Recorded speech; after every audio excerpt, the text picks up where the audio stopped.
Bom, o Raiozeira Underline mandou aqui 300 bits. Salve Monark, Igor, Jean e Brasa. Brasa, gostaria de dizer que suas músicas mudaram minha vida. Pra ser bem sincero, nem sei como lhe agradecer por isso.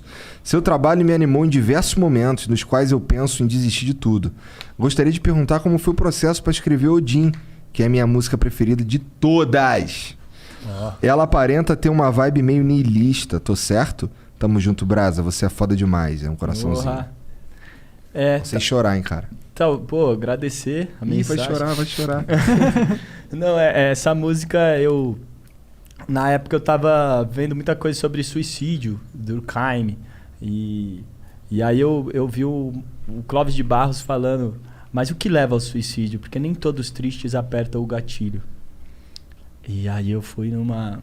Eu acho que a pergunta, talvez, que a pessoa tá se fazendo naquele momento é quem eu sou. E aí eu começo a música nesse quem eu sou, nesse devaneio de sentido, o que é a vida, quem sou eu, para tentar se reencontrar.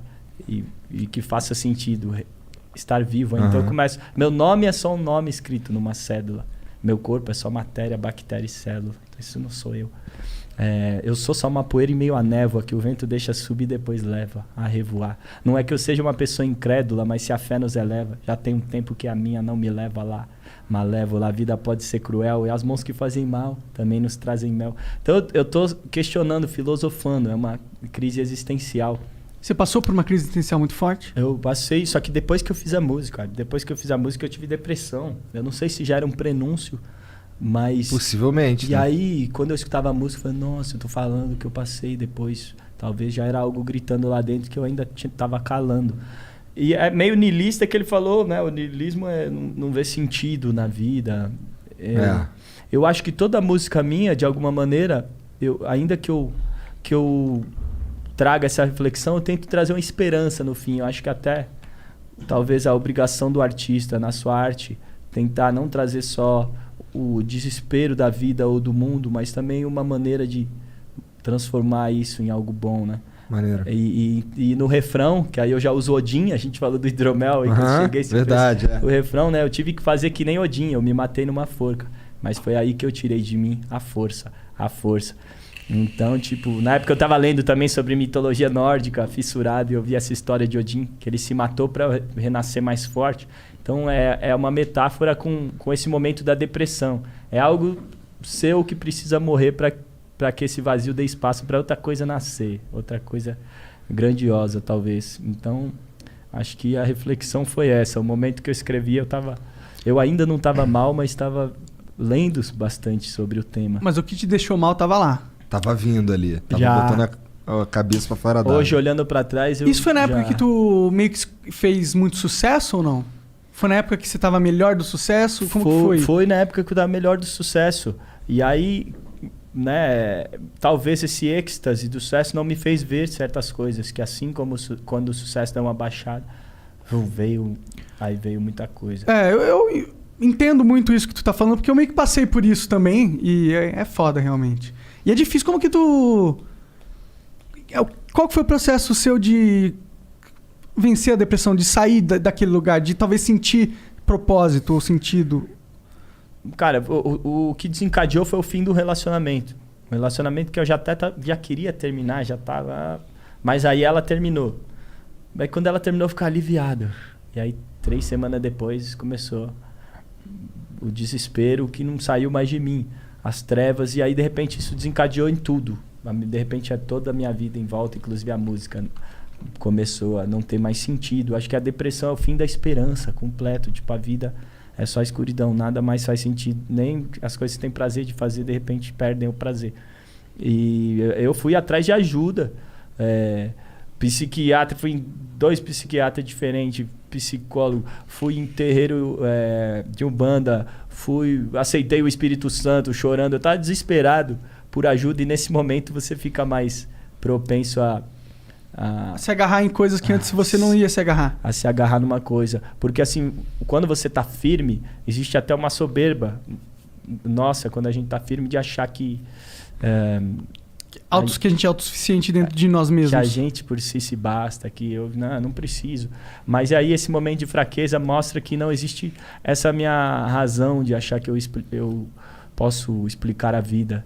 Dessa maneira é mais uma ficção. Existe outro algo que eu não posso explicar. Existe algo que eu preciso sentir e me agarrar, senão a vida não fará sentido. Então nesse desespero de tentar encontrar outras respostas, eu me abri a coisas que se eu tivesse bem eu não me abri. Foi o que aconteceu comigo.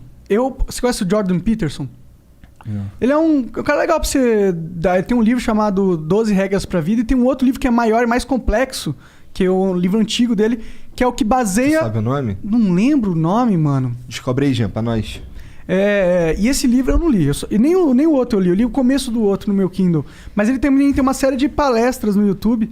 E foi isso que eu me agarrei nesse momento que eu tava meio perdido. Ele conseguiu me convencer que Deus existe, mano. De uma forma muito lógica e racional. Oh. Tá ligado? E pra mim bastou, assim, sabe? E depois e sumiu o vazio depois que eu virei essa chave. Pra mim foi isso. Por isso que eu pergunto o que foi pra você, sabe? Esse lance de Deus é um assunto que a gente vai longe, né? Eu até tô com a cruz aqui. Essa cruz, na verdade, aqui tem São Bento, aqui é a cruz, mas São Bento foi onde o rap nasceu, aqui em São Paulo, no Brasil. Cruz Sacra City E a Relux. Santa Cruz foi onde eu nasci. Entendi. Tá ligado? Mas eu tenho uma fé, que eu não vou dizer que é católica ou cristã, mas eu tenho alguma fé que às vezes eu deposito na música, tá ligado? Porque quando eu tô numa roda de samba, quando eu tô fazendo um freestyle, aquele momento eu sinto que eu tô conversando com Deus. Eu até falo, eu tô fazendo um feat com Deus, eu não tô cantando samba, eu tô rezando. Isso aqui eu me encontro com alguma parte de mim. Legal. Que a vida faz sentido, que eu divido com os outros, que eu transmito e sinto algo que eu acho que é verdadeiro. É isso. Deus está aqui nesse momento comigo. Então, até na música, o lance de eu estar compondo letra, eu vou morrer, mas a minha música vai ficar, esse desejo de ser eterno, né, de não ser finito, que todas as religiões tentam também preencher esse anseio. Talvez na música eu encontrei. E eu acho que uma coisa que eu percebi é que talvez tudo isso que eu acredite, que me conforte, talvez seja só mais uma ficção. Porque metade da vida a gente não pode explicar, então a gente tem que imaginar. E a gente sonha, e a gente cria arte, e a gente cria cultura, e a gente cria religião. Essa é uma parte da vida que cabe a nós imaginarmos. É uma página em branco. Então, se mais da metade da vida, ou metade dela, cabe a mim imaginar, que eu imagine aquilo que faz sentido e que me faz bem, e não me jogue nessa escuridão de novo. Depende de mim. Porque o Einstein até fala, tem duas maneiras de chegar à vida, que milagres não existem e que tudo isso é um milagre. Mas como que você vai olha pra lá, imaginar milagre de viver, de estar. Sim, eu acho foda isso. Mas como que você vai imaginar algo que faz sentido se é uma construção sua? Você tem que criar o seu próprio sentido? Eu não acho que seja isso. Eu, pessoalmente, a minha conclusão foi diferente. O que você pensou? Tô curioso. Cara, eu acho que o sentido ele vem justamente de Deus. Porque a imaginação ela é livre. Você pode ir pra qualquer lado que quiser. Você pode criar as regras pelo qual você se age na vida do jeito que você quiser. Porém, a vida e o que é possível, ele vai reagir de acordo com, na minha visão, com o que Deus planeja. Ou seja, você não tem uma construção 100% livre na sua imaginação. Não tem. O Freud, inclusive, eu falei do livro lá que eu li, Mal-Estar na Civilização. Ele diz que todos nós temos uma paranoia, um grau de paranoia. E a paranoia para ele é que a gente tenta corrigir a realidade de acordo com nossos desejos. Para quê? Para tentar frear o sofrimento e assegurar a felicidade. Então, no momento de tristeza e de vazio, ainda mais que a gente precisa e deseja algo, a gente está mais propenso a acreditar, porque a gente querendo moldar a realidade para se caber no nosso desejo. Segundo ele, as religiões são paranoias coletivas, que é uma grande desconstrução da realidade para caber num desejo coletivo. Então, a gente, querendo ou não, limitado pelos nossos desejos, limitado pelo que a nossa vista alcança, os nossos sentidos alcançam, querendo ou não, a gente está constantemente construindo realidades. Inclusive, no livro do Sapiens, o que fez o ser humano evoluir, o Homo sapiens evoluir, foi a nossa capacidade de criar realidades imaginadas que depois viram verdade, como dinheiro. Dinheiro não existe, é um pedaço de papel. Por que existe? Porque a gente acredita que existe. Então, a partir desse momento, ele existe, ele tem valor, porque um grande grupo acreditou que ele existe. Então, até a religião a música, pra mim, não sei. Eu tenho mais dúvida da certeza do que das dúvidas. Eu gosto de manter as dúvidas. E eu tô falando isso, mas assim, eu entendo o que você tá falando. Eu acho que precisa acreditar, talvez, em algo divino. Só que o Deus, pra mim, ele tá numa roda de samba e o Deus pro outro está, sei lá... Na lógica, às vezes. Na Claro, lógica, então, existe... Deus chega através da gente de muitas formas. Mas será que não é o mesmo Deus? Essa é a minha pergunta, entendeu? Às vezes, por exemplo, tem muitas formas de você falar a mesma coisa. Sacou? Será que isso não é a mesma coisa de muitas formas sendo interpretada por nós? Porque a questão é, os desejos da humanidade são o que vão nos guiar e transformar a realidade em verdade. Mas da onde vêm os desejos da humanidade? Essa é a questão. Da onde vem isso? Então, o que guia esses desejos? Porque eles não são aleatórios, na minha visão. Esses desejos de tentar explicar o mundo é porque o ser humano é o único animal que carrega o cadáver nas costas, que sabe que vai morrer. Então essa sensação de desamparo, de orfandade, às vezes a gente deposita esse desejo num grande pai. O Freud até falava, essa ideia de um grande pai que virou esse Deus para preencher algo, às vezes, que vem até de uma coisa que falta na infância. Mas se Deus não existisse, a gente ia ter que inventar. A gente não é filho de Deus, Deus é filho dos nossos desejos. De alguma maneira, sim, porque esse Deus que a gente criou é a imagem e semelhança do ser humano. Então tem muito desse Deus que são coisas para legitimar desejos nossos. Com certeza. Mas o que tem ali, e todas as religiões também trazem muito conhecimento humano, histórico. O que tem ali que eu acho que é verdade, que eu sinto desse divino, desse conhecimento compartilhado humano. Então tem todas as religiões, sim, trazem conhecimentos, mas eu acho que o resto a gente que tem que imaginar e construir. E eu acho que a arte, para mim, também tem esse sentido de explicar a vida. Eu consigo preencher esse vazio, às vezes, na arte. Mas hoje eu descobri que, querendo ou não, o que uma pessoa faz com a religião é o que eu encontrei na música, tá ligado? Sim, total. É o mesmo desejo, o mesmo anseio preenchido de uma outra forma. Total.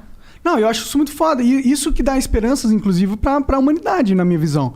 Porque Deus não tá só na forma com que as religiões dizem que Deus é, entendeu? Isso que me traz... tipo, porque seria muito injusto se para conversar com Deus você ter que pertencer a um grupo. É injustiça, não faz, não faz uma regra social. O meu único argumento é, tipo, a gente pode imaginar, mas a imaginação, ela é criação ou ela é descoberta? Ou seja, quando a gente imagina... Para o Platão era descoberta. Eu também acho que é descoberta. Para os posteriores filósofos que desconstruíram Platão, era criação. É criação. Então eu concordo, eu concordo com o Platão, mas eu sou burro, é porque a minha visão... Já está no mundo das ideias e você capta aquilo e traz. Parece tipo, a imaginação é como um cego tateando uma sala. A sala tá ali, ele só não enxerga. Então, para ele conseguir ter uma noção de como é a sala, ele tem que ir aos pouquinhos, encostando em cada quina da sala. E aí, quando ele começa, ele não tá vendo a sala, ele não sabe se é uma sala. Ele vê só a cadeira, ele clica... Para mim, a imaginação é isso. A imaginação não é como se você estivesse criando uma cadeira. A cadeira tá lá. Mas... Você tá usando ela para conseguir enxergar na cadeira. Porque a imaginação, ela não é infinitamente livre. Tudo que você imagina é algo que você já viu. Não é. Então, até a construção de ferramentas e de arte são coisas que não é que você imaginou do nada. São coisas, eu juntei isso, que eu já conheço e transformei nisso. Então, a criação vem até de lances da memória ou de coisas que a gente viu. Eu tenho bastante poema ou coisa que eu toco no lance da religião. Em alguns eu sou mais cético, em outros não.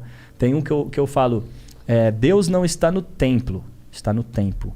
No templo todo mundo é santo, no tempo nem tanto. O que você faz com o seu tempo diz mais quem você é do que sua fé, eu te garanto. Eu já vi homens fiéis serem cruéis e desonestos. Eu já vi homens ateus honrando Deus com seus gestos. Deus não está no templo, está no exemplo. E tem um outro que eu fiz recentemente que eu venho assim, um crente cético. Tem dias que eu penso assim, como crer em Deus se eu não creio nem em mim? Mas tem dias que eu tenho tanta fé que quando eu canto é como se um santo se ajoelhasse no meu pé. E o que metade de mim duvida, a outra caneta. Quando uma parte me esvazia, a outra me completa. Busco a medida certa da minha contradição. Minha razão me fez filósofo, meu coração me fez poeta. Então esses meus dois lados em constante conflito. E agora eu estou questionando a sua ideia, mas eu também creio nela, muitas vezes eu creio. Eu canto músicas como a do Serginho Miriti. Deus é maior, maior é Deus, e quem tá com ele, eu me emociono. Da onde vem isso? Da onde vem essa conexão? Então aqui eu tô acreditando, eu acredito. Mas às vezes eu volto atrás, tá ligado? É muito louco. Sim, total. É louco ficar te ouvindo falar, porque eu sempre fico esperando vir um poema. Uma rima.